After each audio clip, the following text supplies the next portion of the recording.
mereka juga sudah bilang, Ronaldo juga sudah bilang waktu saya pertama kali ketemu di Lisbon. Dia bilang kalau misalnya untuk umur sekarang di Eropa itu memang sudah terlambat. Udah terlambat ya, udah 19. Mereka itu umur 16 sudah target profesional. Udah kejar untuk profesional. Betul.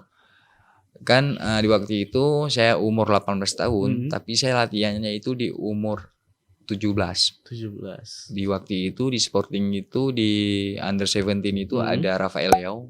Yang udah main sekarang. Main sekarang berarti itu bareng udah tim dengan dia. Wes. Ada soalnya kan mereka itu memang dari kecil katanya. Iya, betul. Dan mereka terus berjenjang-jenjang terus betul. Ya. Berarti pada saat itu latihannya sama anak-anak yang usia 17 ya. 17 itu selama 4 hari dalam seminggu. Seminggu 4 hari. Terus 2 kali sama tim Under 19, 19. Oh, 19.